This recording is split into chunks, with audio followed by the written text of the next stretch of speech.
Salut, bienvenue sur le podcast Comment devenir sexuellement épanoui. Aujourd'hui, vous allez découvrir le témoignage de JB qui raconte comment prendre la PrEP, ce bloqueur de VIH, l'a complètement débloqué dans sa sexualité. Avant de vous laisser avec votre épisode, j'ai une super nouvelle à vous partager. Un épisode de mon autre podcast sur la psychanalyse a été nominé au Paris Podcast Festival, une sorte de César du podcast. L'épisode s'intitule « Mon analyste a mis fin à nos séances par un texto sans explication ». C'est un témoignage puissant, plein de rebondissements, pas besoin d'être connecté à la psychanalyse ou de s'y connaître beaucoup pour se laisser emporter par le témoignage d'Hélène. Je me dis que peut-être certains d'entre vous pourraient être intéressés, alors je vous mets le lien pour écouter dans le descriptif de cet épisode. Et puis en plus, je concours au prix du public et donc j'ai besoin de vos votes. Alors si vous allez sur ce lien, vous verrez aussi comment voter pour moi et me donner un coup de main. Ça prend quelques secondes et ça peut me donner un gros coup de boost dans mon aventure de podcasteur bénévole. Allez, place à votre épisode. Je vous souhaite une très bonne écoute. Tu te craques les os ? T'inquiète pas. Bon, fais-moi signe quand ça commence, je prendrai ma voix de micro. Je te fais signe. Bonjour à tous, bienvenue au podcast Homo Épanouissement. Comment devenir sexuellement épanoui ? Effectivement, le podcast Comment devenir sexuellement épanoui, je suis votre intervenant aujourd'hui, je suis interviewé par Guillaume. Bonjour Guillaume. Alors, tu me fais peur là. C'est ma voix de micro, c'est normal. Du coup, t'as décidé de pas être anonyme. Non, effectivement, oui, je m'appelle JB. Ah non, merde, j'ai dit au début. Bah ouais, c'est ça. Merde. Mais t'inquiète, je le couperai. Ouais. Pourquoi c'était important pour toi de venir à ce micro quand je t'ai contacté qu'est-ce qui t'a donné envie de venir te raconter ? Bah d'abord, en fait, j'ai décidé de participer au podcast parce que tu me l'as demandé. Et donc, du coup, je fais ouais, pourquoi pas, tout simplement. On me demande un truc. En général, je veux bien être gentil pour faire des trucs comme ça, des trucs sympas. Et puis, j'ai écouté après le reste tes autres podcasts. J'ai vu qu'il y avait beaucoup de bienveillance, beaucoup de recherche, des choses comme ça qui étaient assez intéressantes. Et je me suis dit, ok, mon témoignage, ma vie sexuelle que je pensais un peu vanilla et tout ça, en fait, non, je pense qu'elle peut apporter quelque chose, en fait, à tous les témoignages que tu es en train de recueillir. Toi, tu pensais que ta vie sexuelle était vanilla ? Ça veut dire quoi, vanilla ? Assez classique, assez commune, en fait. Mais au final, en y réfléchissant bien, en écoutant tous tes autres podcasts notamment, je me suis rendu compte qu'en fait, non, j'avais 2-3 particularités qui me différenciaient un peu du lot et je suis ravi de pouvoir en parler aujourd'hui avec toi. C'est quoi ces particularités ? Disons que moi, pour reprendre un peu la question que tu poses souvent, puisque je suis un grand fan de tes podcasts maintenant, si on reprend un peu les emojis du podcast et tout ça, je te coupe tes questions, des formations professionnelles. Moi, ma sexualité actuellement, c'est plutôt l'histoire d'un passif reconverti en actif. Oui, ça existe, ce n'est pas un mythe, j'existe vraiment. C'est un peu l'histoire de l'eau et du feu qui fait de la vapeur pour aller un peu dans les saunas aussi. Je sais pas si on aura le temps d'en parler ou pas. Mais aussi, c'est surtout l'histoire d'un emoji qui manque sur ta grille d'emoji, en fait. Ah. Oui, il manque ta grille d'emoji et tout ça, je sais. Trop bien. C'est plutôt l'emoji qui représente la santé en général, qui est plutôt l'emoji de l'hôpital, qui représente la santé sexuelle. Parce que j'ai découvert que ça, c'était vraiment quelque chose qui était important pour moi et qui m'a vraiment permis de pouvoir me redécouvrir vraiment. Je te donne ton verre d'eau. Je trouve ça vachement intéressant ce que tu dis, ça me permet de rebondir avant qu'on se lance. Tu te dis est-ce que j'ai eu l'impression que quand t'as écouté les podcasts, et il y en a pas mal de gens qui me disent la même chose, ils se disent mais moi est-ce que ma sexualité est pas trop vanille pour que je sois sur le podcast, comme si en fait les gens se disaient ok, ma sexualité elle va être validée si elle est originale, ou en tout cas j'ai une place sur un podcast d'épanouissement sexuel si en gros je fais des trucs de taré. Et moi je veux juste envoyer un message, je pense que j'arrive à avoir plus de témoignages de gens qui sont dans des kinks et dans de la sexualité donc moins traditionnelle, vanille voulant dire traditionnelle, simplement parce que je crois que c'est des gens qui ont un peu plus réfléchi et dû ils ont dû mettre en mots leur sexualité, ce qui fait qu'ils ont plus de facilité ou de plaisir, c'est peut-être aussi un côté exhibe, d'en parler. Mais moi, le propos du podcast, il n'est pas du tout de dire la sexualité, la bonne façon d'être épanoui sexuellement, c'est d'avoir des pratiques originales et autres. L'enjeu, c'est chaque épisode, c'est un cheminement d'épanouissement sexuel, quel qu'il soit, et je lance souvent l'appel à ce micro, mais n'hésitez pas à me contacter, guillaumefedepodcast@gmail.com, je réponds aux emails, n'est-ce pas? Oui, tout à fait. Et même si vous n'avez pas une sexualité très originale, très violente ou très particulière, c'est pas ça qui nous intéresse. Ok, du coup on s'est lancé. Tu as raison, j'ai sur l'emoji, sur notre la cover, il manque l'emoji, peut-être même du médicament parce que tu prends la PrEP. Tout à fait, effectivement. Et tu me disais dans notre pré-entretien que c'est vraiment ça, ou en tout cas c'est un gros élément, un déclencheur de ton épanouissement sexuel. Est-ce que tu peux commencer par nous raconter l'avant-PrEP? C'était qui? C'est quoi le pseudo que tu as choisi? C'est JB. C'était qui JB avant la PrEP, si tu devais nous le décrire dans ses pratiques sexuelles? Avant de passer à la PrEP, en fait, moi, c'est l'histoire surtout d'un mec qui a passé 5 ans dans une relation et que ça allait pas du tout. Clairement, une relation qui avait beaucoup de red flags, de points de désaccord avec mon ex. Honnêtement, je pense que dès le premier jour, il y avait des red flags, mais j'ai décidé de ne pas les voir parce que j'étais tombé amoureux, tout simplement. Donc, du coup, par rapport à ça, je suis resté 5 ans avec lui. Et 5 ans assez catastrophiques, on peut le dire. Il y a eu des bons moments, certes, mais au final, quand ça s'est terminé, j'étais content que ce soit terminé. Ce qui m'a fait vraiment arrêter tout ça au bout de 5 ans, c'est le fait qu'il m'ait trompé, du coup, tout simplement. J'ai découvert ça une journée comme ça, donc du coup, là j'ai dit stop, c'était la goutte d'eau qui a fait déborder le vase qui débordait déjà avant depuis bien bien longtemps à cause de beaucoup d'autres sujets. C'était quoi votre sexualité ou c'était quoi tes pratiques sexuelles à ce moment-là? Alors à ce moment-là, j'étais passif, quasi exclusivement en fait. On va dire j'étais totalement passif. Et sur la fin de notre relation, c'était une sexualité qui était pas du tout épanouie. On faisait l'amour une fois toutes les 2 semaines, on va dire globalement. Il y avait des conflits d'emploi du temps puisque lui de son côté il était pas là un jour sur 2 parce qu'il allait voir ses potes. Moi je sais que j'étais aussi beaucoup pris par mon travail, ce qui fait qu'au final quand on pouvait faire l'amour c'était souvent les samedis. Problème, les samedis souvent il avait ses potes à aller voir et tout ça. Et malgré même certains soirs où je faisais des appels du pied, tiens, je vais me coucher, tu veux te coucher ou pas? Lui, il se couchait un peu plus tard, donc du coup, à chaque fois, ça se passait pas trop bien. Donc vous aviez peu de rapports sexuels et ceux que vous aviez, en quoi ils étaient pas épanouissants selon toi? Pour moi, il était pas du tout épanouissement parce que du coup, moi, comme j'étais un peu en train d'attendre du coup que ce soit lui qui fasse le premier pas, parce que moi, dès que j'essayais de faire le premier pas, ça se passait pas bien.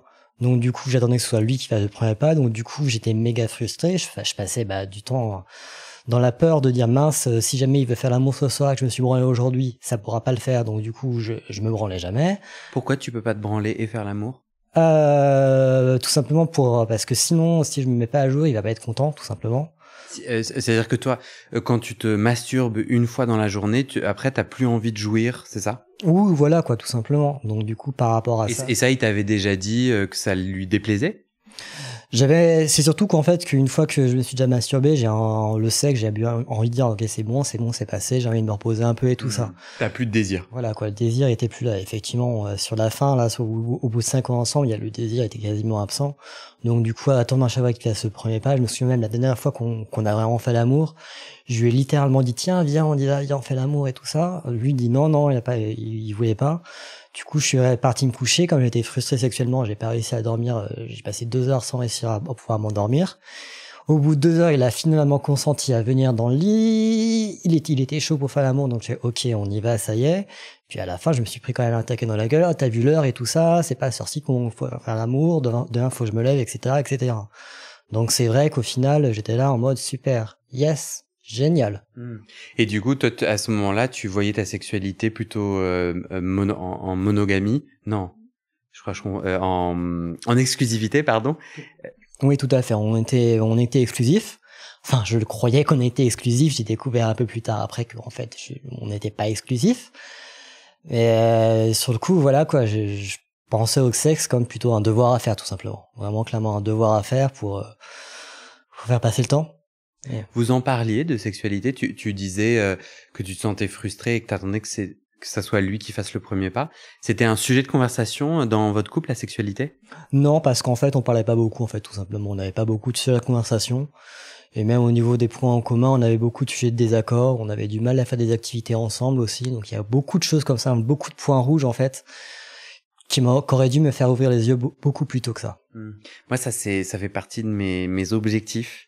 Je trouve que j'ai pas réussi à parler comme il faut et suffisamment de sexualité dans mes couples.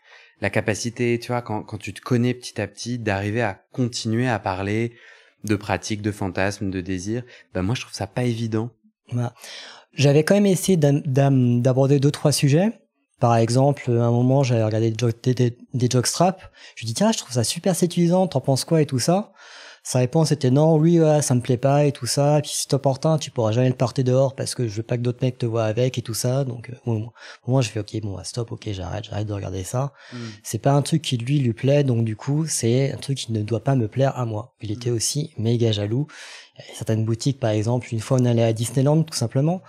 Le vendeur, il m'a fait un sourire et tout ça. Lui, il était là, il a pas apprécié. Et après, il m'a dit clairement, je t'interdis d'aller dans cette boutique tout seul maintenant. À cause du seul vendeur. Donc voilà, il y avait la grosse jalousie mal placée aussi, donc du coup, qui fait qu'au final, moi, j'étais là, en train de me dire, mince, à quoi je sers aussi un peu. Du coup, tu n'as pas pu acheter tes oreilles de Mickey? Du coup, non, effectivement, non. C'était la boutique Star Wars, donc du coup, j'ai pas pu acheter tous mes porte-clés Yoda que je voulais. C'est pas grave, je me suis vengé plus tard. C'est vrai que je t'ai pas proposé de te présenter sans parler de sexualité. Dans notre pré-entretien, tu t'es décrit comme un geek. Tout à fait, voilà. Donc oui, bonjour, je m'appelle JB. J'ai 36 ans depuis un peu plus d'1 an sur mon profil Grindr. Je travaille dans la communication.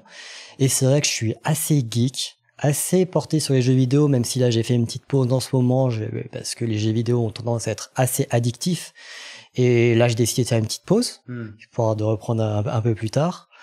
Quoi dire d'autre? Je suis banlieusard et fier d'être banlieusard, puisque en banlieue, vous pouvez avoir un super appartement du moins au niveau de la surface, c'est 2 fois moins cher qu'à Paris, donc pour moi ça me dérange pas. Le seul inconvénient, c'est que arrivé minuit, il faut faire comme Cendrillon et prendre le dernier RER pour rentrer. Est-ce que tu veux te décrire physiquement? Alors j'aime bien me décrire physiquement en disant que j'ai un corps de rêve, mais plus de rêve que de corps. Voilà, c'est à peu près ça. Je suis blond, j'ai des yeux bleus qui en général, tout le monde me dit que j'ai des super yeux. Bon, moi, c'est les miens, j'arrive pas à les voir, donc je les ai vus tellement, mettons, que je ne sais plus. J'ai aussi une calvitie qui commence un peu à progresser sur les côtés, mais bon, ça, c'est un peu mon dilemme des cheveux, et bon, ça, c'est autre chose. Je suis team calvitie. Voilà, ça arrive au fur et à mesure, mais bon, j'assume plus ou moins, on va dire. C'est parfois un sujet sensible, parfois non, mais voilà. Ça, en vrai, c'est la calvitie, c'est un vrai sujet pour les hommes et tous les hommes. Perdre ses cheveux, tu le vois, un impact sur ton estime de toi? Non, moi plutôt un impact sur la rigolade en fait, tout simplement. C'est pas quelque chose qui me dit en mode ça y est mince, je perds mes cheveux donc du coup je suis plus attirant, ou alors non, c'est quelque chose qui a vraiment pas d'impact. C'est plutôt quelque chose que je prends, je sais que c'est comme ça, je sais que c'est dans la famille, que il y a une petite perte de cheveux qui se fait au fur et à mesure, c'est comme ça, j'ai appris à vivre avec, c'est comme ça. Du coup, si on revient à ce que tu nous racontais sur l'avant-prep, t'étais dans un couple et tout s'est arrêté le jour où tu t'es rendu compte qu'il te trompait, c'est ça? C'est ça, voilà. Ça a été vraiment la dernière goutte d'eau qui a fait que là j'ai dit stop. Et donc du coup là c'était un stop assez violent, mais c'était aussi un moment où j'avais besoin aussi que les choses bougent parce que c'était pas possible. Tu l'as découvert comment? En fait, il était parti depuis 2 semaines chez des amis parce qu'il était en arrêt maladie et qu'il ne pouvait plus me voir en fait. Il m'a envoyé ça par SMS, donc super génial et tout ça. Donc moi j'essayais quand même de le soutenir encore. Et puis j'ai pas compris. Il t'a indiqué qu'il se sentait mal et qu'il quittait votre appartement? Tout à fait, voilà, c'est exactement ça. Qu'il avait besoin de temps seul. C'est ça, tout à fait, voilà, pour aller voir des amis. Et là, j'ai fait OK, pourquoi pas. Donc du coup, j'étais au boulot, donc du coup, je me retrouve OK à devoir gérer donc du coup tout l'appartement et tout ça sans lui. Je fais génial, super. Bon bah j'accepte le coup, je fais c'est comme ça, c'est pas autrement. Et puis c'était un jour où j'allais à la piscine, j'ai passé une bonne journée à la piscine, un bon après-midi à la piscine, un truc qui est bien détendant, qui m'a fait du bien en fait de prendre du soin de moi et tout ça.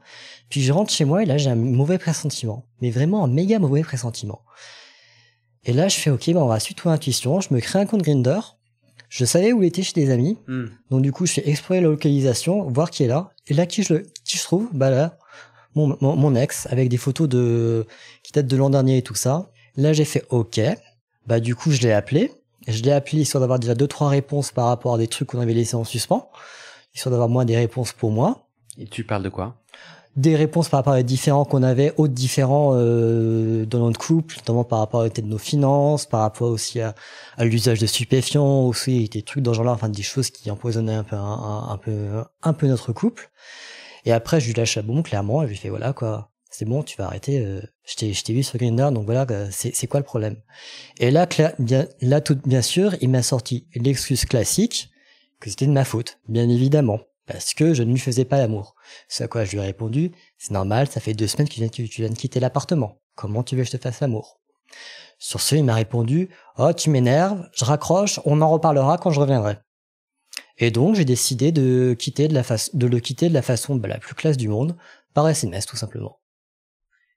Et c'est quoi le lien avec la PrEP? Le lien avec la PrEP, en fait, c'est que suite à ça, donc comme j'apprends que mon mec m'a trompé, et que du coup, la relation que je pensais qu'elle était exclusive n'en était pas une. Du coup, je me rends direct chez mon médecin traitant. Et je fais voilà, écoutez, là je viens de rompre, je viens d'apprendre qu'on m'a trompé, donc du coup, ce serait possible d'avoir un bilan IST complet, s'il vous plaît. IST? Infection sexuellement transmissible. Du coup, pour vérifier que du coup j'ai pas chopé un truc, parce que du coup moi j'étais sans protection depuis 5 ans avec lui. Parce que au téléphone il te dit qu'il a eu des rapports sexuels avec d'autres personnes non protégées. Non, au téléphone il me dit pas ça, il me dit qu'il vient juste d'ouvrir un compte Grindr il y a pas longtemps et que c'est de ma faute. Ce à quoi j'ai fait ouais c'est bon, normalement on va. Mais t'as pas confiance et donc du coup tu veux aller faire un bilan IST chez le médecin. Clairement, à un moment t'es sur Grindr, c'est pas pour aller c'est pas pour juste regarder le menu quoi. D'autant plus qu'on avait une conversation un peu 2-3 semaines avant avec un couple avec qui ça était arrivé notamment. Et donc du coup lui était en mode ouais mais c'est inadmissible, le mec était sur Grindr forcément, l'autre il va le quitter, c'est pas inadmissible d'aller sur Grindr quand t'es en couple et tout ça. Et lui il me fait la même, donc je fais non c'est bon, arrête c'est bon, 2 poids 2 mesures, c'est bon ça suffit. Donc du coup je vais chez le médecin, je demande un bilan IST complet. Et là, timidement, je pose la question, voilà quoi, je vais retourner bientôt du coup sur le marché des célibataires. Je sais que les choses ont changé depuis l'époque, donc c'était en 2019 tout ça. Je dis ouais, je sais qu'il y a des nouveautés, notamment par rapport à la PrEP, qu'est-ce que vous en pensez? Et là, j'ai vu mon médecin qui m'a dit, mais c'est une super bonne idée, c'est génial, elle était vachement partante. Du coup, j'ai fait, oh, merci beaucoup, et commence à me donner beaucoup de liens et tout ça, dire, ah, allez voir là, allez voir là. Là, je la calme tout de suite, je lui mets un soft, je fais, oh, on va se calmer un peu, là, c'est bon, ça fait 48 heures que je suis célibataire. Tu t'emballes. Voilà, tu t'emballes un peu. Là, on va d'abord se reconstruire un peu. Ma priorité numéro 1, déjà, c'est quitter l'appartement. On verra ça plus tard. Donc voilà, et je mets ça un peu de côté. Le temps de me reconstruire un peu, moi, mentalement, physiquement et tout ça. Et de réfléchir un peu à tout ça. Du coup, t'es sous PrEP depuis combien de temps maintenant? Je suis sous PrEP depuis juin 2020, en fait. Et qu'est-ce que ça a changé? En quoi ça a été un déclic pour toi? En fait, le déclic, en fait, ça s'est passé justement avec... Ça a lieu à aussi pourquoi est-ce que j'ai pris la PrEP. Parce que du coup, moi, j'ai commencé à me reconstruire un peu, donc du coup, à partir de septembre-août 2019, du coup, je commence à me reconstruire et tout ça, même si j'ai mis, on va dire, facile 3-4 mois avant de faire un premier plan. C'était catastrophique, bien entendu. Faire des premières approches sur Grindr, totalement catastrophique. J'étais totalement à la ramasse et tout ça. Mais bon, on arrive début 2020 où ça commence à aller un peu mieux, où je me sens un peu plus en confiance. J'arrive à faire 2-3 plans où je commence un peu plus à prendre mon pied, un peu plus à explorer mon corps, à me dire qu'en fait, effectivement, on peut avoir une sexualité un peu cool, en fait. Donc, du coup, assez content.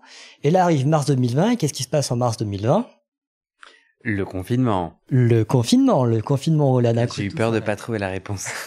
Non, ça, on ne peut pas oublier, enfin. Confinement où tout s'arrête, là, où on est tous arrêtés pendant, du coup, on ne fait rien. Moi, je suis un gentil citoyen qui est très carré par rapport à tout ça. Donc, du coup, de mars 2020 jusqu'à mai, jusqu'à mai, du coup, je ne fais rien du tout. C'est génial, c'est l'éclate. Moi, ouais, c'est l'éclate. Enfin, on va pas vivre ce moment-là. Mais du coup, quand la fin du confinement arrive, il y a une super campagne que je vois passer sur les réseaux sociaux de aide. Déconfinement du cul qui propose l'envoi d'autotests VIH pour justement, qui part du principe que voilà, quoi, on a été en confinement, on a tous rien fait en théorie pendant 8 semaines. C'est le meilleur moment pour faire un autotest VIH pour savoir si justement on est porteur ou non du VIH. Oui, parce que l'autotest est capable de te dire ton statut sérologique d'il y a 8 semaines, c'est ça? Je crois qu'il y a un délai et tout ça à peu près. Enfin, il y a un délai avant que ce soit vraiment bien. Donc du coup, c'est ça, si tu as eu un rapport à risque dans la semaine qui vient, l'autotest n'a pas la sensibilité pour te dire si tu es devenu séropositif ou pas. Tout à fait, voilà. Mais du coup, comme ça fait plusieurs semaines que normalement les gens sont des bons citoyens à rien faire, c'est malin comme campagne. Oui, c'était très malin. Du coup, tu le fais. Du coup, je le fais effectivement. Donc du coup, il fallait envoyer un email à laisser son numéro de téléphone. Donc du coup, je me fais rappeler par un conseiller d'association aide. Je lui explique que j'avais à faire du coup à recevoir un autotest VIH. Et là, le mec, il me vend bien son truc vraiment. Hein. Il me dit ok, c'est bien et tout ça. Et écoute, t'en es où de te donner le dépistage? Je dis ouais, mon dernier dépistage, il date d'il y a août dernier et tout ça. Il me dit ouais, c'est pas cool. Tu sais qu'il faudra en faire tous les 3 mois. Je fais ouais, je sais, il faudra en faire tous les 3 mois. Il me dit tu voudrais pas faire un dépistage complet en laboratoire? Je fais allez, vas-y, ouais, ok, vas-y, dépistage en laboratoire. Et puis après, il me dit, et la PrEP, tu connais? Je dis, ouais, j'en ai entendu parler, mais je sais pas si c'est pour moi ou pas. Il me dit, allez, ça te dirait pas de faire aussi toutes les analyses complémentaires pour faire la PrEP? Et puis je te rappelle dans une semaine pour te relancer sur ça. Je lui dis, allez, vas-y, ok, pourquoi pas, et tout ça. Donc j'en fais l'ordonnance pour les analyses. Il me rappelle une semaine après. Et puis voilà, il me reparle de la PrEP. Il me dit, ouais, tu sais que la PrEP et tout ça, du coup, c'est cool parce que du coup, ça te force à te faire un dépistage tous les 3 mois. Donc du coup, si toi t'oublies de faire les dépistages, du coup, tu seras obligé de faire un dépistage tous les 3 mois. Et là, du coup, je fais, ok, c'est argument massu, ça m'a convaincu. Ok, allez, vas-y, c'est bon. Commençons le protocole pour faire la PrEP, du coup. Mais t'étais pas obligé de prendre la PrEP, tu pouvais mettre un rappel agenda, toi le geek, un rappel agenda tous les 3 mois pour prendre un rendez-vous en ligne pour faire des analyses de laboratoire. Enfin, tu peux aussi toi-même organiser ton suivi. T'as pas besoin de la PrEP pour ça. Non, il n'y a pas besoin de la PrEP pour ça, mais moi je me connais et je sais que comme peut-être tout être humain, je vais faire la solution de facilité. Et s'il y a un truc que je peux oublier, je l'oublierai en fait, tout simplement. Okay. Toi, c'était vraiment cette histoire d'oubli. C'était pas les bénéfices de la PrEP qui t'ont attiré d'abord vers la PrEP.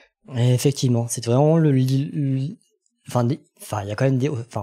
y a 2 choses. Il y a effectivement le fait d'avoir tous les 3 mois un test qui moi du coup m'a dit ok, c'est bien, je commence à devenir adulte, ok, faisons ça.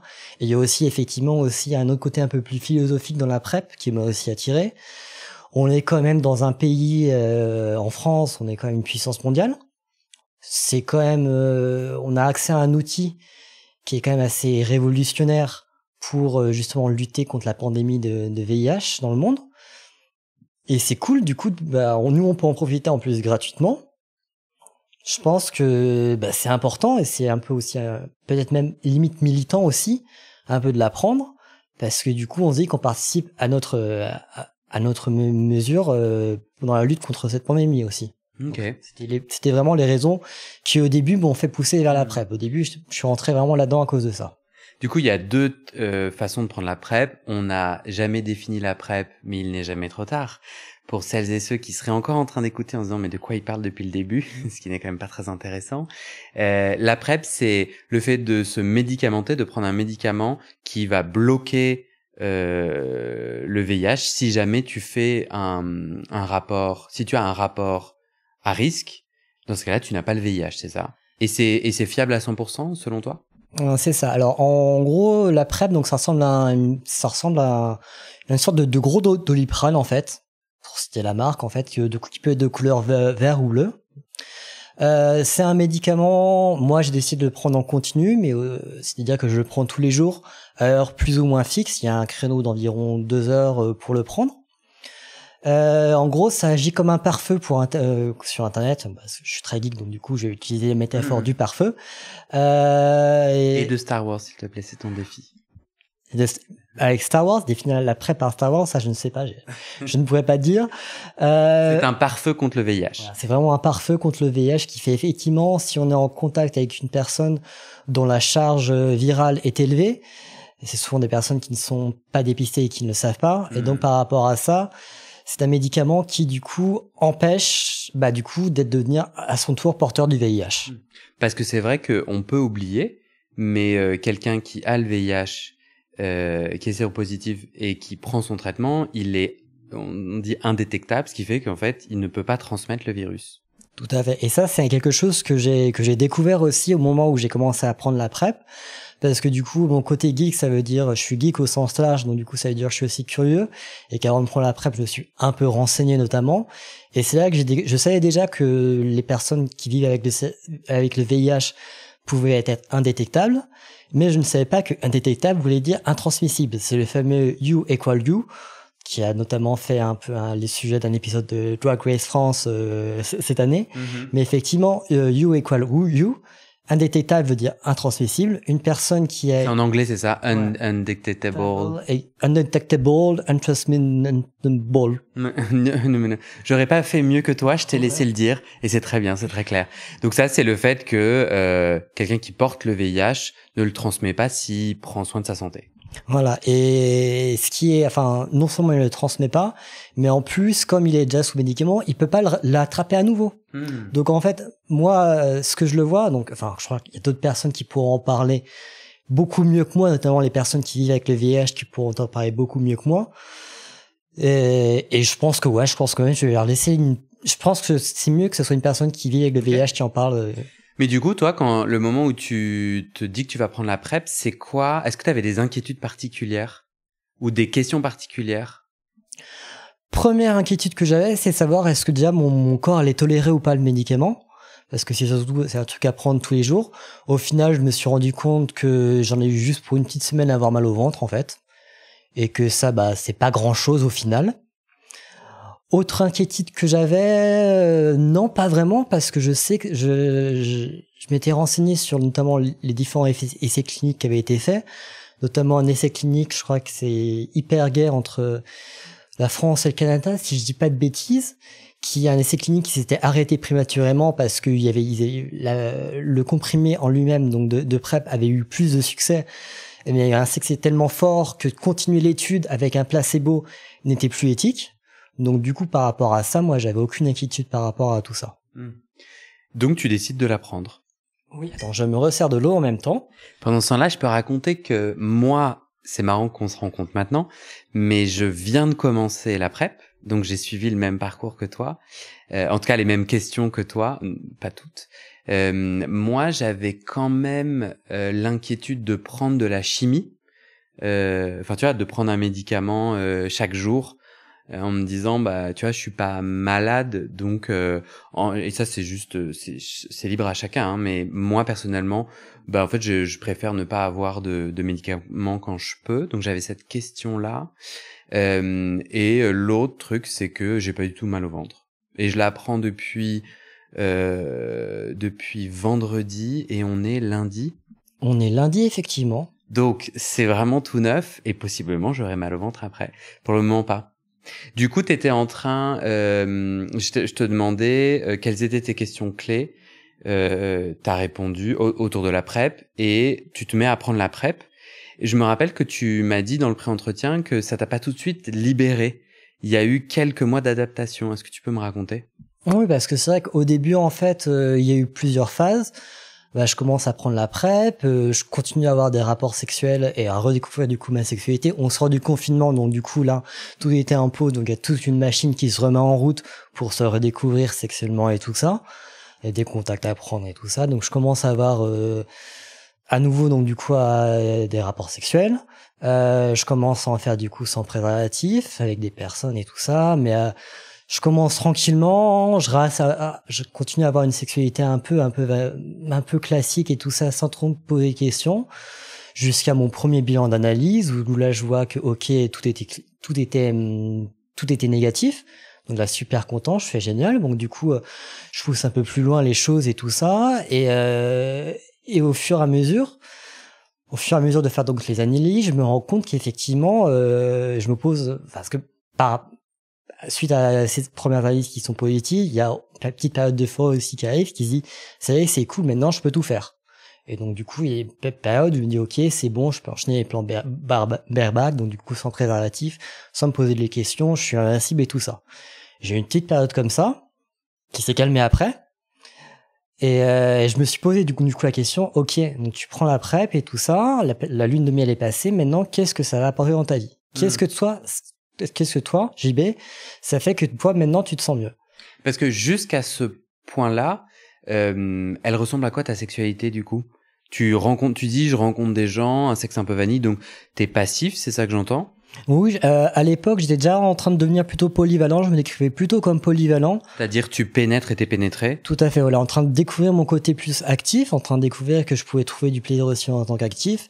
Mais je restais un peu classique dans des plans trouvés sur Grindr avec des mecs que je revoyais pas forcément après et tout ça. Et t'as pas de plaisir particulier que t'as identifié dans cette exploration? Pas au début. Au début, non, parce que j'ai encore du mal, parce qu'une relation de 5 ans, quand même, ça se passe pas du jour au lendemain, même si on aimerait bien parfois. C'est pas aussi pratique que de mettre tous les meubles dehors. Ça, c'est autre chose. Mais du coup, je me pose la question, ouais, qu'est-ce que ça m'apporte? Et je me rends compte que le premier, vraiment, effet bénéfique que ça m'apporte, c'est que d'un coup, j'ai plus peur quand j'ai un rapport sexuel, j'ai plus peur. J'ai plus peur d'attraper une IST. Et donc, du coup, ça soulage d'un poids, en fait. Parce que je me dis que, déjà, dans le VIH, du coup, ça, c'est impossible de l'avoir avec la PrEP. Et qu'avec le dépistage tous les 3 mois, même si je suis en contact avec une IST, du coup, sous 3 mois, j'aurai un traitement. Et donc, du coup, ça me libère d'un poids. Je me dis, ça y est, c'est bon, t'as plus à te soucier de mince, qu'est-ce qui s'est passé, zut, j'ai eu un problème avec le préservatif, il a craqué, c'est la fin du monde et tout ça. Non, on peut oublier tout ça et maintenant commencer à se concentrer vraiment sur la recherche du plaisir. Parce que du coup, ce que je comprends, c'est que toi, après les rapports sexuels que tu avais avec préservatif, tu avais des inquiétudes sur ah zut, est-ce que j'ai chopé une IST ou pas, ou c'était juste sur quand le préservatif craquait, tu t'en inquiétais et à juste titre? Je flipotais un peu dans les deux cas en fait. Ouais. Un peu dans les deux cas. Et là c'est le moment où on va faire un peu flipper tout le monde. Excuse-moi, donc c'est le moment un peu moins drôle du podcast. Mais au niveau santé sexuelle, il y a un peu ce mythe où je sais pas quoi qu'en fait on peut attraper une IST juste avec une pénétration sans préservatif et éjaculation. Mais en fait, non, c'est pas ça, parce que tu peux même choper une IST, une gonorrhée, un truc dans ce genre-là, juste en suçant un mec sans préservatif. Ça t'est arrivé, du coup? Non, moi, ça m'est pas arrivé. C'est marrant, donc ça t'est jamais arrivé d'attraper une MST ou une IST, mais t'avais cette inquiétude et ça suffisamment pour que ça bloque ta sexualité, c'est ça? Oui, effectivement, j'ai donc effectivement 36 ans depuis plus d'1 an sur Grindr, donc du coup... Attends, ça fait 2 fois et j'ai pas compris. C'est une blague? Oui, Explique-moi ta blague. En fait, ma blague, c'est que je fais pas mon âge, en fait. Donc du coup, j'en profite pour ne pas remettre à jour mon âge sur Grindr. Je ne sais pas l'année prochaine quel âge j'aurai, effectivement. Là, je suis resté à 36 pour le moment, ça passe encore, donc je sais pas jusqu'à combien de temps je peux avoir 36 ans. Je sais pas si dans 10 ans je pourrais toujours avoir 36 ans, mais j'espère bien. C'est un problème pour toi de vieillir, enfin d'être vieux sur Grindr, enfin d'avoir 37 ans sur Grindr? Non, c'est pas un problème, c'est juste quelque chose qui me fait rire parce que j'ai la chance de pouvoir du coup faire moins que mon âge. C'est quelque chose qui au début, dans ma jeunesse, début d'adolescence et quand j'avais 20 ans et tout ça, assez dur à porter. Mais maintenant, je suis méga fier quand même. Parce que toi, tu cherches un type de mec particulier qui aime les plus jeunes? Non, pas du tout, c'est juste pour me la péter. auprès des autres mecs qui ont facile 35 ans ou 40 ans et tu les vois qui fait ah ouais toi on voit que t'as 40 ans et tout ça. Mais non, parce que tu peux pas te la péter puisque sur Grindr, comme tu mets pas le vrai âge, ils peuvent pas voir que tu fais pas ton âge. Moi j'entends quand même que t'as l'impression que tu vas avoir plus de succès si t'es plus jeune sur Grindr. Est-ce que c'est ton cas ou pas? C'est pas plus de succès, c'est je sais qu'il y a des âges psychologiques dans Grindr au niveau des filtres qui sont là. Tu vois souvent dans les profils pas plus de 35 ans et tout ça des mecs. Ah c'est vrai. On voit des trucs dans ce genre-là, donc du coup je me suis dit ok je reste à 36 sur ce moment-là, donc du coup c'est juste pour ça, pour aborder, pour avoir plus de chances de faire des rencontres tout simplement. Mais est-ce que les gens qui mettent sur leur profil pas plus de 35 ans méritent ton temps? Non. Je dis ça parce que j'ai plus de 35 ans, je pense que je suis ultra vexé. Je suis une mauvaise personne. Non franchement non, c'est ces trucs-là je vois et je passe, je suis ok c'est bon.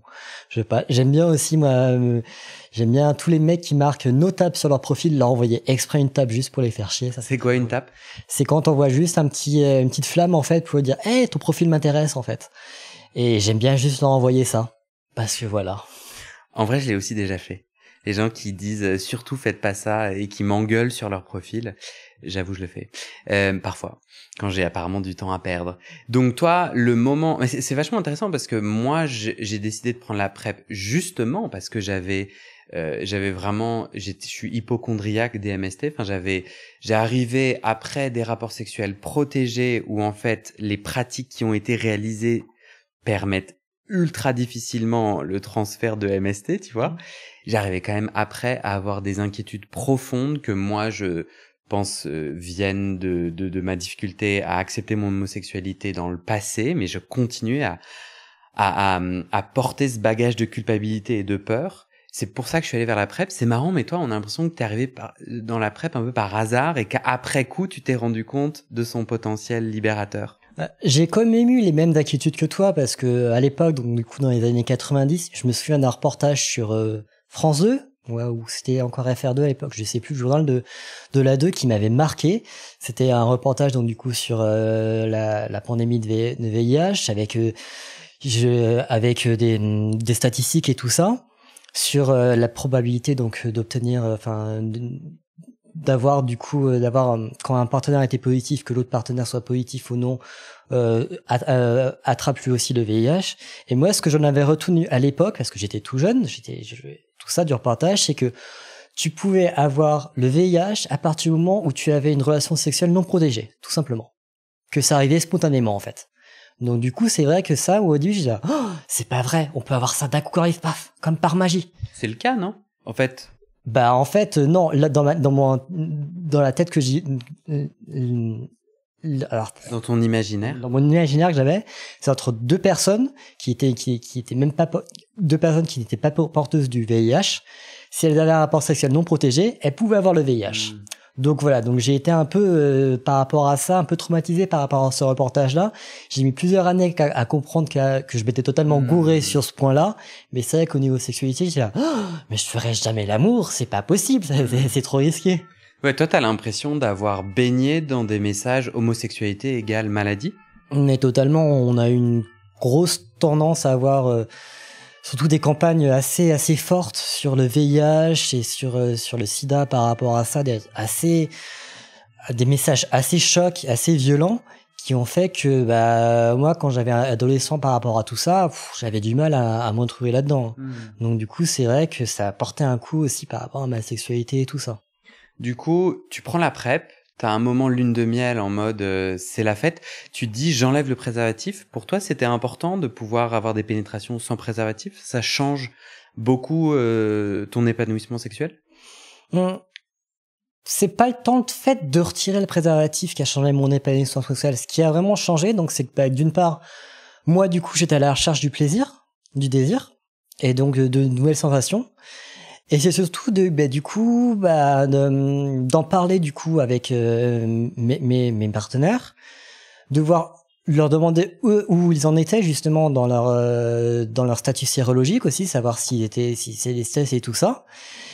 Et je me suis rendu compte assez rapidement que quand j'étais avec des partenaires qui eux aussi prenaient soin de leur santé sexuelle et qui du coup étaient dans le même trip que moi, je fais ok, on sait que les IST ça existe, mais bon, on va s'en protéger au maximum, soit en prenant la PrEP, soit en étant sous TASP, soit en faisant des tests réguliers, bah du coup que eux aussi ils avaient compris que les risques et les bénéfices, qu'on était dans le même dilemme, et que quand du coup on décidait d'un commun accord de retirer le préservatif, bah du coup on se concentrait tous les deux sur la recherche du plaisir, du désir, et que du coup c'était bien meilleur d'un coup. Mais toi t'as l'impression que le préservatif est un bloqueur de joie sexuelle? Non, pas du tout. C'est pas le préservatif qui est un bloqueur. C'est plutôt la conversation. Je crois entendre que c'est le fait avec un partenaire de parler de santé sexuelle et de voir que les deux sont au clair avec les enjeux et tout. C'est ça qui te détend, non? Plutôt que le préservatif ou pas? Totalement. C'est ça qui me détend, et c'est ça aussi qui est mon partenaire, de savoir qu'on est tous les deux sur la même longueur d'onde, parce qu'il faut savoir que la PrEP, avant tout, c'est quelque chose d'assez égoïste. Tu la prends pour toi en premier, et là, je te dis que je prends la PrEP. T'as littéralement aucune raison de me croire sur parole. De la même façon que tu m'as dit que toi, tu as commencé à prendre la PrEP, je n'ai littéralement aucune raison de te croire sur parole. Et que là, si tu m'y viens, là, on a un rapport sexuel, je te dirais, écoute, ouais, mais on va commencer par un préservatif. Je te connais pas assez, je sais pas du tout où tu en es, donc on va baisser avec une capote déjà. Mais si jamais toi tu sais que tu prends la PrEP, ça pour le coup tu sais que tu sais toi-même. Pourquoi mettre un préservatif puisque tu peux pas attraper le VIH du coup? Parce qu'il y a d'autres IST quand même, et qu'il faut se protéger. Il y a aussi d'autres IST. Que tu peux attraper en faisant une fellation. Par exemple, effectivement, on compte sur les doigts d'une main les mecs qui font une fellation avec un préservatif sur Paris. Et encore, je pense qu'une doigt d'une main, c'est généreux. Donc du coup, ce que je comprends, c'est que quand tu connais pas quelqu'un, bien que toi tu prennes la PrEP et que ça te protège contre le VIH, tu demandes quand même un préservatif pour la fellation et la pénétration. Pénétration. Fellation, non, je demande pas le préservatif parce qu'effectivement, ouais, je suis partie d'un de ces mauvais garçons qui ne demandent pas ça. Pourquoi garder le préservatif? Je comprends bien que le préservatif te protège de certaines IST, mais quand tu suces, il y a un risque. Pourquoi tu le prends sur la fellation, mais tu le prends pas sur la pénétration? Parce que je suis joueur. Parce que je suis joueur aussi, et parce que on va dire, les sensations sont pas vraiment les mêmes aussi. Et aussi, soyons honnêtes, sucer une belle queue aussi, ça fait du bien aussi, on va dire. Il y a 2-3 petits trucs qui se passent et tout ça, c'est beaucoup plus agréable sans préservatif qu'avec un préservatif. Je pense que là, c'est un truc qu'on peut être tous à peu près d'accord. Autant le plaisir anal, c'est un truc avec un préservatif, ça passe, franchement, il y a aucun souci. Mais voilà quoi, mais c'est quelque chose que dans un premier temps, je dis ok, on reste sur la capote et tout ça. Après, ça va avec la personne, on en discute. Et c'est quelque chose non plus que j'impose pas. Parce que là, c'est aussi un truc qui est aussi important, je pense, de préciser, mais qui va un peu plus loin.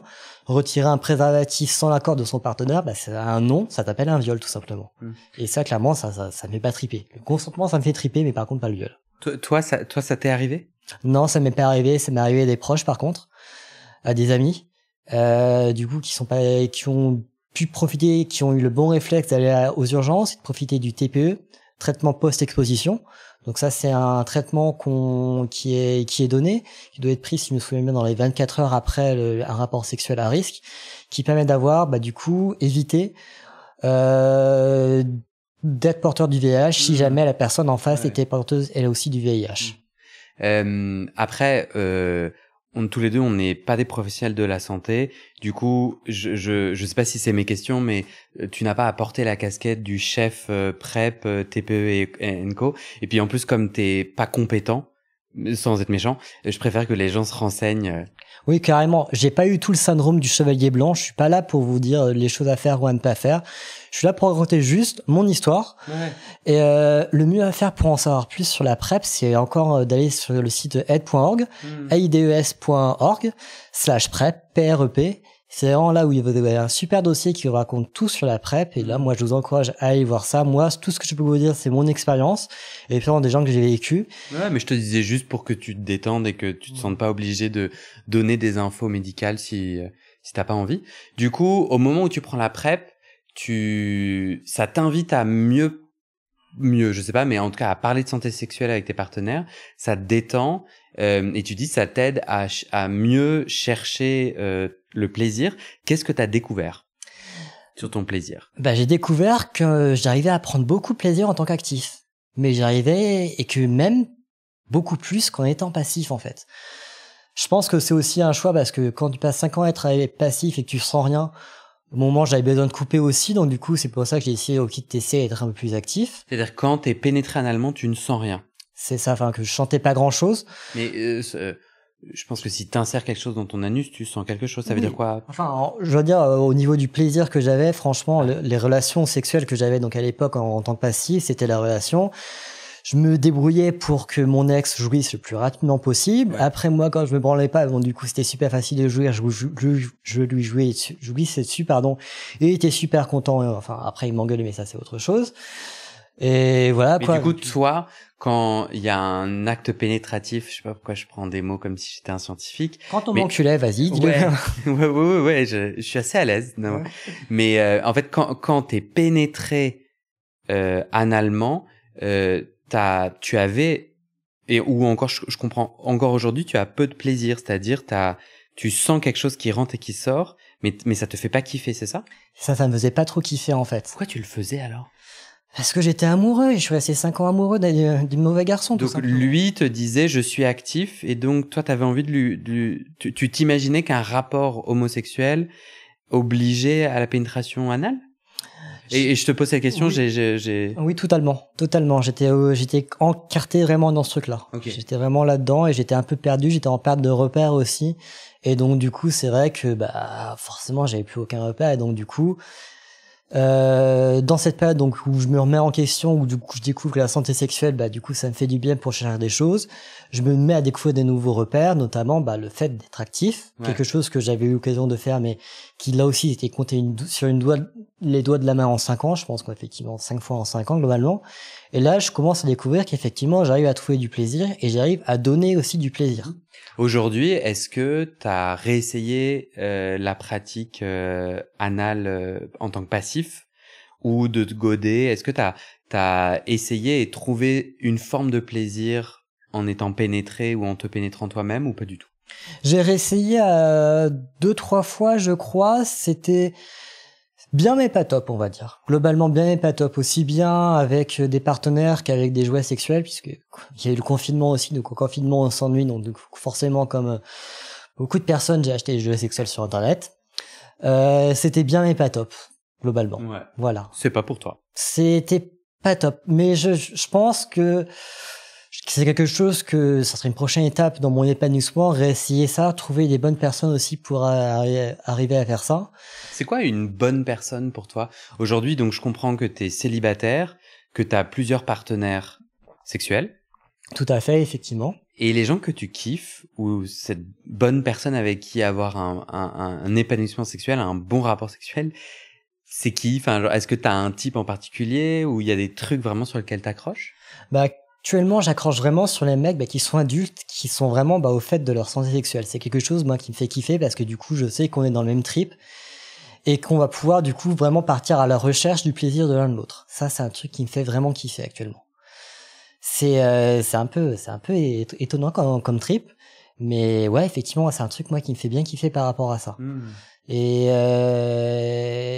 du coup, c'est vrai que ça m'arrive d'avoir du coup passé du temps du coup avec des mecs et d'avoir du coup un rapport sexuel qui se limite pas à une seule pénétration, mais à beaucoup d'échanges, de câlins, de tendresse, de communication, de paroles, et avec pénétration ou non, avec beaucoup de consentement aussi, poser des questions et tout ça. Et franchement, il y a rien de plus sensuel qu'un mec qui te susurre à l'oreille tranquillement quand t'es en train d'embrasser, de lui faire des câlins et tout ça, qui te susurre tranquillement l'oreille. Est-ce que je peux te sucer? Franchement, ça il y a rien de plus sensuel que ça. C'est vraiment génial. Pour toi, ça t'aide que dans tes rapports sexuels, il y ait beaucoup de verbalisation et qu'on te demande ton avis avant de faire des pratiques, c'est ça? C'est ça, effectivement. Le consentement, c'est quelque chose aussi qui peut être, quand c'est amené comme ça, qui est très bien. J'ai aussi essayé d'autres choses. J'ai essayé de la domination et tout ça, d'être un peu plus dominant, comme on dit, comme les stéréotypes, qu'on peut voir dans les pornos. Bon, c'est un peu ridicule quand je le fais moi, parce que forcément, j'essaie de dire, allez, vas-y, suce-moi la bite, et puis après, ça va, c'est bon, ça va, t'as pas trop mal et tout ça, c'est bon, je t'ai pas fait mal. Donc c'est un peu ridicule quand je le fais, donc je pense que ça, c'est pas du tout pour moi, même si j'ai déjà essayé 2-3 fois. C'est un truc qui est pas fait totalement pour moi. J'ai essayé aussi d'autres trucs comme ça qui me rends compte qu'ils sont pas faits pour moi, notamment par exemple les plans en extérieur. Je me rends compte que ça non plus, ça c'est pas fait pour moi. Je me sens pas à l'aise à l'extérieur. J'aime bien avoir 4 murs et un toit. Des trucs comme ça, je me suis rendu compte. À l'extérieur, mais au sauna du coup. Au sauna aussi, c'est quelque chose que j'ai découvert aussi, ouais. Que j'ai découvert, ouais. C'est la PrEP qui t'a fait aller au sauna? C'est une des raisons, parce que c'est quelque chose que je voulais faire, en fait. Que je voulais faire depuis assez longtemps et que c'est un jour, c'est un mec qui j'avais déjà parlé et qui se passe passionné, qui me dit, tiens, je vais au sauna. Je dis, ouais, ok, pourquoi pas, j'y vais. Ok, donc pour une première fois. Et cette première expérience au sauna a été catastrophique. Mais vraiment catastrophique. J'ai passé 3 heures à regarder mes pieds, en fait, tout simplement. Je suis allé au sauna, au hammam, au jacuzzi, je me suis détendu et tout ça. Mais j'ai littéralement rien fait. Les gens s'approchaient de moi, je baissais les yeux et tout ça, et j'ai rien fait du tout. J'étais dans un endroit où je connaissais aucun des codes, donc j'étais totalement déboussolé. Mais alors, donc du coup, mais totalement. Et donc du coup, pour un mec quand même qui arrive à passer 3 heures dans un sauna comme ça sans arriver à baiser une seule fois, c'est quand même un exploit. Faut quand même le faire exprès. Et parce que en fait, moi je suis jamais allé au sauna parce que comme j'ai les boules des MST, j'ai un peu l'impression que c'est un peu un nid à MST. En tout cas, j'ai plus de chances d'avoir une MST avec des gens qui ont une sexualité libérée dans un sauna. C'était mes croyances, hein, je dis pas que c'est vrai. J'ai trop envie d'essayer. C'est sûr que la PrEP et le suivi que la PrEP invite avec du coup, moi c'est ce que tu disais, je le répète. Moi, c'est la PrEP, donc le bloqueur de VIH, mais aussi le fait que j'ai maintenant une professionnelle de santé lesbienne, gay-friendly, donc avec laquelle je me sens pas jugé et qui a des disponibilités sur Paris. Donc moi, en fait, mon ancienne médecin traitant, elle était dispo, mais dans 2 mois à chaque fois. Donc moi, je veux aujourd'hui, si j'ai des symptômes d'une IST ou autre, avoir la possibilité de la contacter vite, chose que j'ai. Donc c'est cette sécurité. Et c'est marrant, tu disais tout à l'heure, allez, je suis adulte. T'as parlé de toi un peu en mode, là, je prends soin de moi en adulte. C'est vraiment la chose qui m'est arrivée, d'être proactif dans ma santé sexuelle, me met vraiment dans un élan. Je l'ai dit, ça fait depuis vendredi, on reste bien tranquille. Mais moi, je suis plutôt quelqu'un de réfléchi, ça fait longtemps que j'y pense. Et je pense que ces bénéfices vont continuer à venir. Du coup, j'ai perdu le fil de ma question, mais je te demandais, dans les saunas, j'ai grave envie, notamment parce qu'il y a ce suivi d'IST et que j'ai cette sexualité adulte. Le risque zéro n'existe pas, mais j'ai mitigé et j'ai une stratégie adulte pour y faire face. Toi, est-ce que t'es allé au sauna avant ou après la PrEP? Après la PrEP. Donc ça t'a débloqué aussi. Ça m'a débloqué pour ça aussi, effectivement, pour vous dire que effectivement, il y a dans tous les rapports sexuels, il y a des risques. Je minimise tout de mon côté, donc ok, je peux essayer d'aller voir au sauna comment ça se passe. En avant Guingamp. Tout à fait, en avant Guingamp. Bon, la première fois, ça c'est pas. Pourquoi t'as regardé tes pieds? C'est que t'avais peur. Du coup, c'est quoi les codes que tu connaissais pas, quoi? Parce que tu as dit les gens venaient à moi, je ne regardais même pas. En fait, quand je dis que je regardais mes pieds, je m'en étais même pas rendu compte, en fait, pendant toute cette première séance au sauna, que je regardais mes pieds. C'est le mec avec qui j'étais, qui lui était plus au fait et tout ça, qui batifolait à droite à gauche, qui avant de partir me dit clairement, qui fait, écoute, JB, pourquoi dès qu'un mec te regarde, tu baisses les yeux? Et là, je lui dis, non, je baisse pas les yeux. Et là, il me dit, non, mais là encore, tu viens de me baisser les yeux. Là, je fais, ah, oui, c'est vrai, peut-être, ok. Donc, je remballe mes affaires. Et là, ça me trotte dans la tête et je rentre chez moi et je dis, mince, c'est vrai, c'est un truc que je voulais faire depuis assez longtemps et au final, j'ai juste baissé les yeux tout le temps. Donc du coup, je me suis lancé un défi à moi-même. Écoute, JB, semaine prochaine, tu y retournes et tu lèves les yeux et tu vois ce qui se passe. Donc du coup, je me motive la semaine suivante, j'y retourne. Pas très à l'aise, je me dis, ok, c'est bon, on y va, j'y retourne. Je m'assois au hammam tranquillement. Je regarde mes pieds, là je fais ok, je lève les yeux.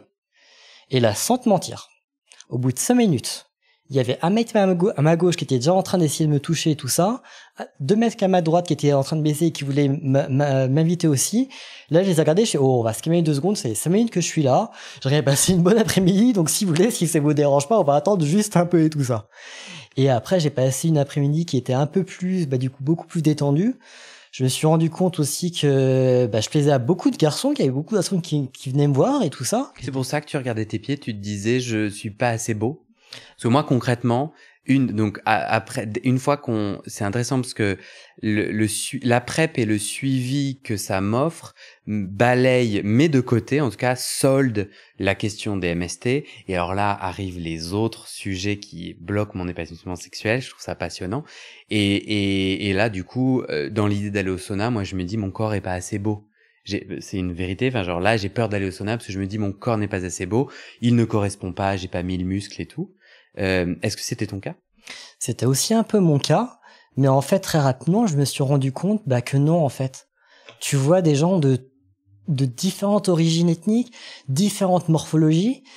T'as des gens qui te plaisent, d'autres qui te plaisent un peu moins. Tu te rends compte que tu plais à des personnes, que tu plais pas à d'autres personnes. Et là, au final de voir tous ces corps, parce qu'en français on est tous nus, tu te rends compte que en fait, au final, ton corps t'as pas à en avoir honte.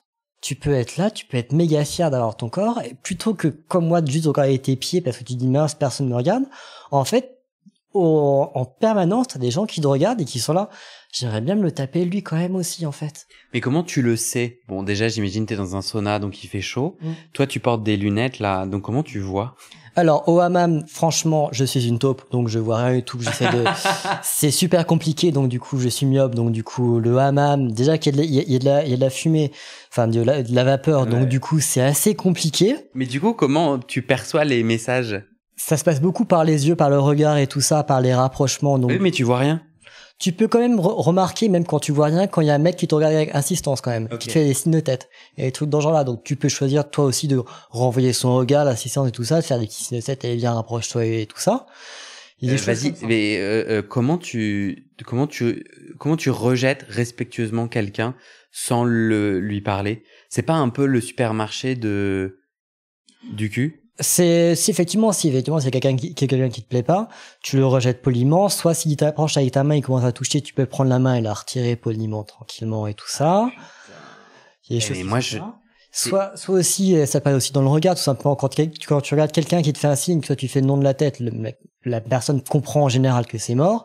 Bon, il y a aussi des personnes qui sont un peu plus reloues par rapport au consentement, qui n'hésitent pas à te mettre une main sur les fesses. Donc moi, c'est direct, c'est je retire la main, je dis non. Et c'est ça m'est même arrivé une fois, un mec qui met sa main sur moi, je la retire, je lui dis non, qu'il la remet. Du coup, je la retire et je lui donne une tape, et le mec il commence à s'équiter. Je lui dis non, mais c'est comme ça. Mec, je te dis non une fois, je te dis non une deuxième fois, tu te prends une petite tape comme ça. T'es pas content, c'est comme ça. C'est un super stage de consentement, en fait, le sauna. Ça te force à être en capacité de verbaliser ou de bien exprimer ton oui ou ton non. Toi, tu dirais que c'est un espace sécure, safe, c'est-à-dire quelqu'un qui, comme moi, se dit est-ce que j'y vais, est-ce que j'y vais pas, est-ce que ça se passe plutôt bien et les gens sont bienveillants, ou c'est mode requin, faut faire attention. Ça, j'imagine, ça dépend où, mais dans ton expérience à toi, hein. Je dirais que ta première expérience sera sûrement assez difficile si tu vas tout seul, ou même si tu vas accompagné, tu risques de regarder tes pieds toi aussi, parce que c'est quand même un monde totalement à part. Mais globalement, tu te rends compte facilement, tu peux trouver des gens bienveillants, souvent qui sont prêts à parler et tout ça, parce que aussi, c'est pas juste un supermarché du cul, c'est aussi un endroit où les gens ont aussi envie de parler, de communiquer, d'avoir des rapports humains. Et c'est aussi un endroit où tu peux avoir des rapports sexuels tout en restant en sécurité. C'est pas parce qu'on est dans un sauna, forcément qu'on est dans un temple du cul, ou je ne sais pas quoi, comme tu voudrais l'appeler, que forcément faut passer à des pratiques barbaques et tout ça. T'as des préservatifs de tous les côtés, du gel de tous les côtés. Est-ce que t'as déjà parlé Star Wars dans un sauna? Star Wars dans un sauna, non, je ne crois pas. Par contre, j'ai parlé beaucoup d'autres choses, mais pas de Star Wars. J'avais depuis le début, mais là ça va être la fin de notre interview, j'avais une espèce de blague possible entre ta bite et un laser pour essayer d'être dans la thématique. Je n'ai pas pu utiliser cette blague, mais je pense que c'est pour le bien de tout le monde. C'est pour le bien de tout le monde, effectivement. Pas de problème. Ma dernière question, on se retrouve dans 5 ans, 10 ans, 2 ans, un peu on refait un épisode 2. T'aimerais me dire quoi à propos de ton chemin d'épanouissement sexuel? J'aimerais dire que actuellement je me sens épanoui sexuellement, mais je pense que l'épanouissement c'est quelque chose qui continue en fait, qui ne s'arrête jamais. Donc j'aimerais bien dire que j'ai continué à être épanoui et que je suis tombé à nouveau amoureux, mais cette fois-ci de la bonne personne. Okay. Dans une relation exclusive, monogame, avec un homme. Ça, je pourrais pas te dire encore, par contre. Ça, c'est quelque chose où je ne sais pas encore. Je ne sais pas encore ça. Et tu peux aller à Disney acheter toutes les oreilles de Mickey que tu veux. Tout à fait, effectivement. Ok, est-ce que tu as un mot de la fin particulier? Ouais, j'aurais un mot de la fin particulier à dire, effectivement. Enfin, même 2 mots de la fin particuliers à dire. Je pense pour commencer, si vous avez aimé ce podcast, n'hésitez pas à laisser 5 étoiles, il remontera ainsi dans l'algorithme. Si vous voulez en savoir plus sur la PrEP, allez sur le site aide.org/PrEP. Le lien sera mis dans le résumé de ce podcast. N'hésitez pas non plus à parler à vos amis de ce podcast, ou si vous-même vous voulez témoigner, envoyez un email à Guillaume ou contactez-le sur ses réseaux sociaux. Il se fera un plaisir de prendre contact avec vous. C'est vrai. C'est très sympa. Je ne t'ai ni payé ni demandé ce petit message de service, mais il est vrai. En plus, ça marche et ça a marché cet été. Les gens ont mis plein de fois 5 étoiles sur Spotify et Spotify s'est mis à recommander le podcast. Et donc, j'ai toute une série de gens qui ont découvert le podcast et qui viennent témoigner grâce aux recommandations qui viennent des 5 étoiles, et ça marche sur Deezer, Apple Podcast et tout. Donc, je te remercie, JB. Et l'autre message, c'est tous les 3 mois, ou tous les 10 partenaires sexuels, faites-vous dépister, c'est sexy. Ok, merci JB. Merci beaucoup Guillaume. À bientôt.